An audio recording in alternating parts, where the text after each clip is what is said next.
Hey guys, welcome to another broadcast here at Free Comic Book Day at Lone Star Comics, and we got us an interview here. It's an interesting interview. Hey, don't judge. I'm not judging. But from the comic Stillborn the First Zombie, we have writer, Director, auteur, Hunter S. Zombie joining us at the table. Mr. Zombie, thank you for joining us. Thanks for having me on. Do I call you Mr. Zombie or can I call you Hunter? Either or. Either or? Okay, I'll probably go to both during this interview. Okay, so you write Stillborn the First Zombie, which you can find at stillbornthefirstzombie.com. And you also hear you're giving away free digital copies of the book. Yeah. And you're with terracomics.com. Welcome to the show, Mr. Zombie. Thank you. Thanks for having me on there, sir. Okay, so... Don't take this the wrong way, but you look delicious today. Well, I've heard that before. You know, that doesn't surprise me at all. Well, you don't have to worry. I'm going to eat him before I get to you. That's why I put him between us. Mm-hmm. Yes, that's why he's between Actually, us. he's tastier. He has a nice caramel center. I do have a 5-year-old. The meat's a lot tender on him. It's not as, the other one's, he's a lot of fat. You want lean meat. Yeah. So, he's like the ostrich of children. So before you get too hungry, tell us about Stillborn the First Zombie. Stillborn is a comic inspired by my... this mic keeps dropping. That's okay. There we go. Now, it's based on my own personal life there. It's a zombie comic written from the point of view of the zombie. In this one, you get to see the infection from when it first starts all the way to where there's no humans left on Earth. This is a comic where the zombies win and the humans die. Wow. Sounds good. We don't get a lot of that. I mean, there always has to be the hero. You know, I'm not against zombies, and I'm not a zombie racist or anything. So don't take it the wrong way. That's good. A zombophobe? Yeah. I'm not a zombie phobe. Zomba. So, okay. Yeah.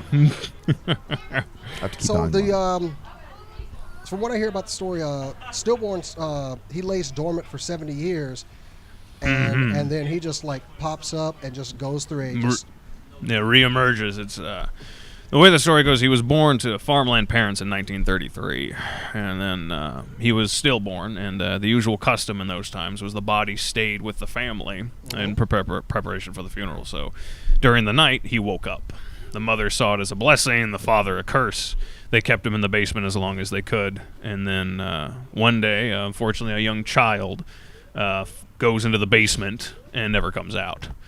And so the parents end up being shot, hanged, and burned for practicing the devil's magic. And Hunter goes underground and lays dormant, as you said, for 70 years. And when he reemerges, he's this beastly undead monster with only one thought in his mind, which is revenge.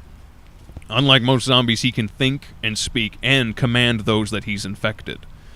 So every person that becomes a zombie is under his control. It combines all forms of the genre. You know, it's where you've got the fast, the slow, and then like the old white zombie ones. You know, where they were constantly under someone's command. Wow. So he's a master of the undead altogether. So seeing him, he just spills out onto this, and we're looking at about 7 graphic novels, 35 issues, 35 to 40 altogether. And this first one here, the first 5, which is The Trap, is a small group of construction workers. They go into a home to deem it for demolition. And then they get trapped inside, and each one is murdered one by the zombie. And those that survive the longest, you find out why the zombie's doing this. So you get the whole backstory. And then the second book, which is Raising the Dead, which is the next 5 issues, those are going to be actually watching Stillborn be raised, see his parents, see them die, and everything, how it all starts, and how he builds this house. Because the house is actually encased in steel. That's how they're not able to get out. Cell phones are useless. There's no way to do any form of communication. So they're all trapped inside, basically trying to live as long as they can, being torn apart one by one. Now, this comic is family friendly. I'm sure. No, unfortunately. Okay, so I shouldn't read this to my children. It depends on your family. Yeah.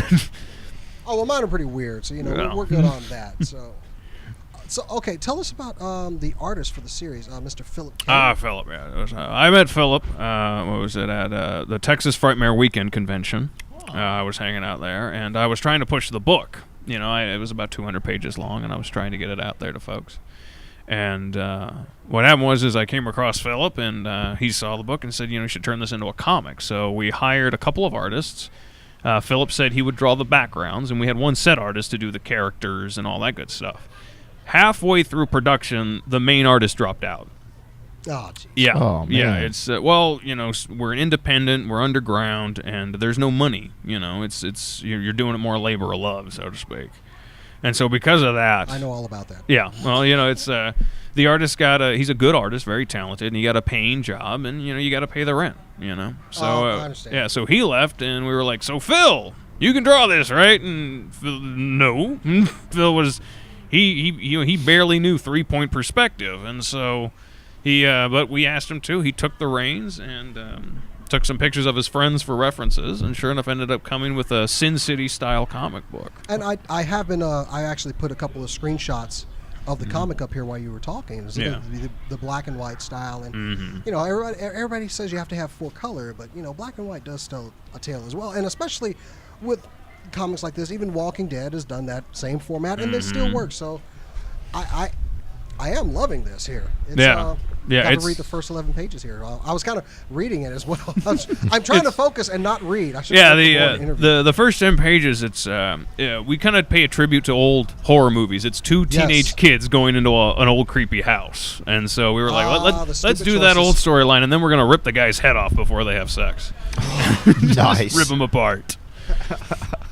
It came out really well. But black and white is, at first, like you said, a lot of people, they want the color, they want this. But I think because of comic books like The Walking Dead, and especially Sin City by Frank Miller, really helped push comic books, really helped push black and white into kind of a new area.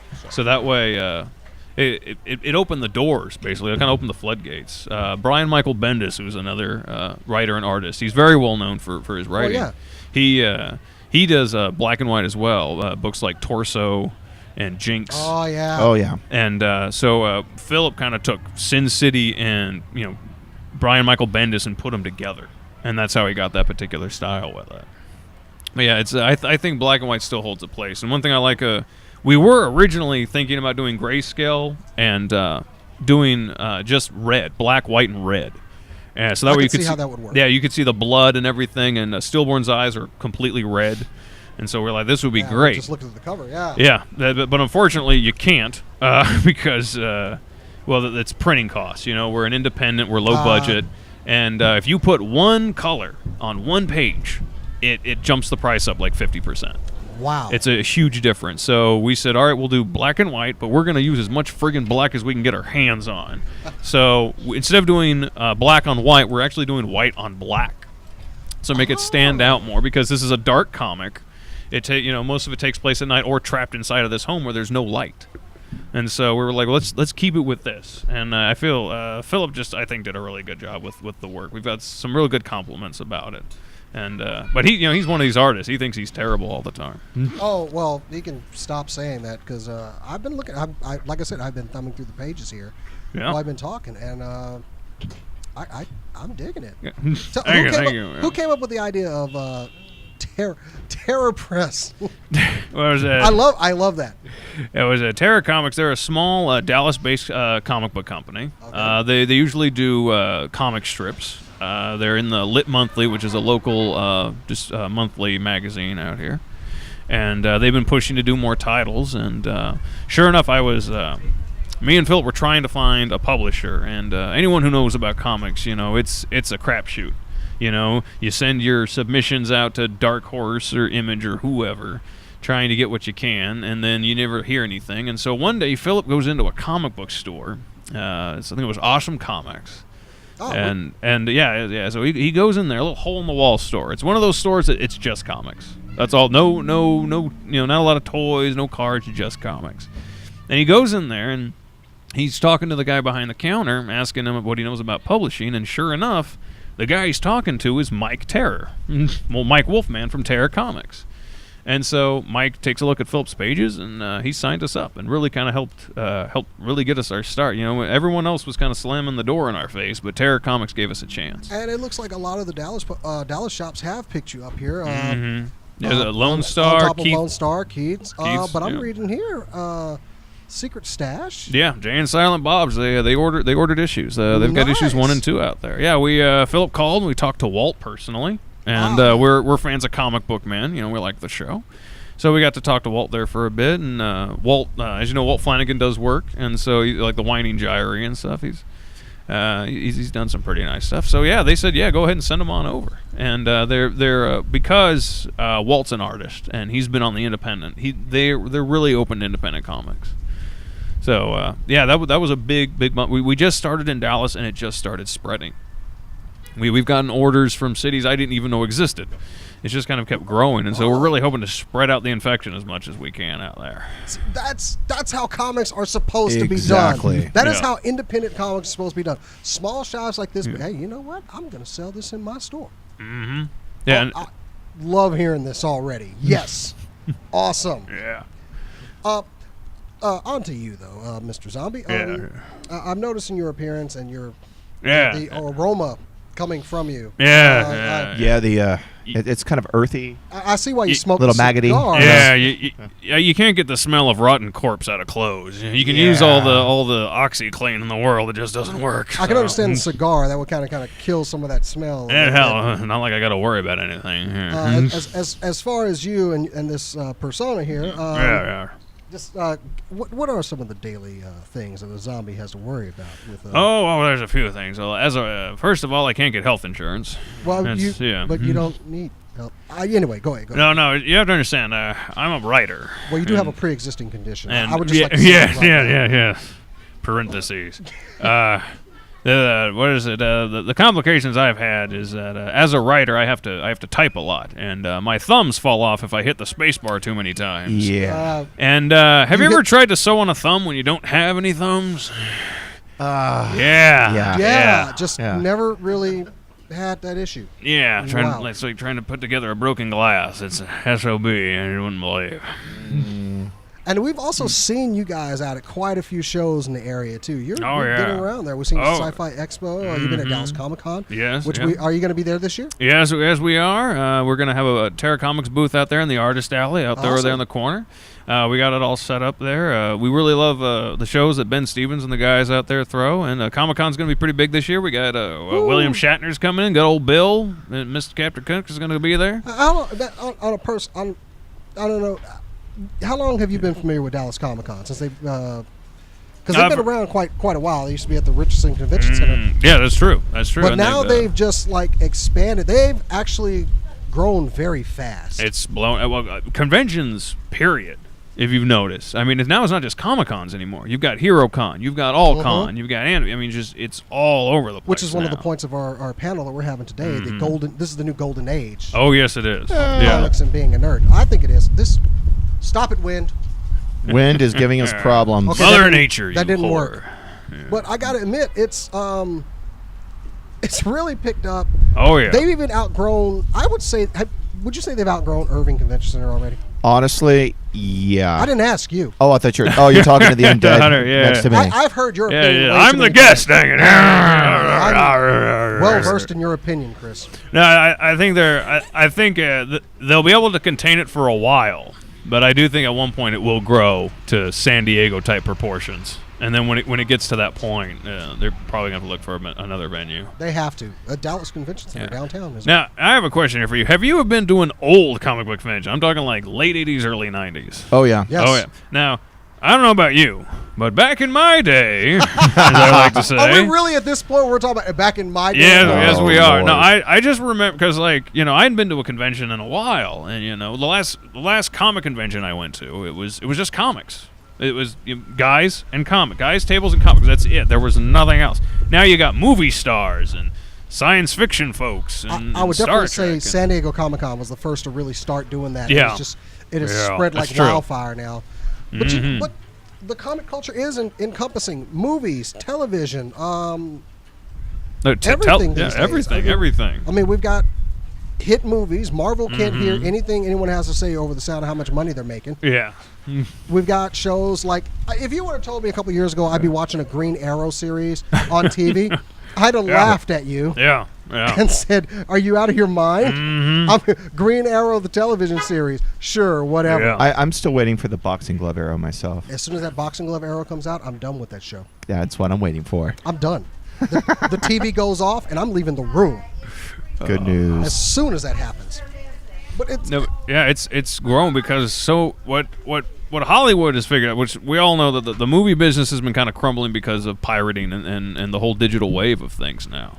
And so I always hear people like, why are they doing remakes? Well, they're doing remakes because they know they're going to make some money from it. There's a profit aspect there that needs. And when they started seeing big movies, like Spider-Man. Spider-Man was the #1 biggest grossing film for a period of time. Yes. And I think that right there just kind of hit a big bell with Hollywood land, and it's just spanned out from there. Now Disney bought Marvel, and so now that's like all these movies are now going to be coming out. I mean, it's the sky's the limit now. That they've really seen. And then Batman, when Batman Begins and The Dark Knight, was huge. And then, of course, we got, Falcon is going to be in a Captain America movie. Falcon is one of the characters I've just ridiculed for a long time just because of his costume and multiple other things. Yeah. Somehow they've put a Falcon in there that I'm actually interested in. Yeah. Yeah, they've changed things. That's like you said with Green Arrow. I never thought much. I was like the guy with the curly mustache. That guy. They're giving that guy and a the series? Robin Hood hat. Yeah, but they change it up. They make it more contemporary, which is what they can do with these characters. And it's just blown up. I'm talking to one guy, and he was like, "Oh, Arrow's the best thing on television." I wouldn't go that far. Yeah, but it is very watchable. Mm-hmm. I enjoy it, but it's like I said, one boxing glove arrow. I'm out of there. I'm out. Yeah. But and Marvel has definitely seen more success than DC has in that market. Yeah, Marvel actually owns, I think, around 52 to 53% of the actual comic book market. See? But as far as like getting print to screen, it seems like Marvel is succeeding more and more. But we're kind of getting off topic. I'm sorry. Yeah. This train goes off the tracks from time to time. No, it's understandable. It's just because you have such a wide area, a wide span of things these days to go we through. Yeah, because you have to remember, at first it was like Superman. That was like the big comic book movie. It was Superman. And then you had Batman come out, Tim Burton and Michael Keaton, and that, I remember when that movie came out, it just blew up. It was huge.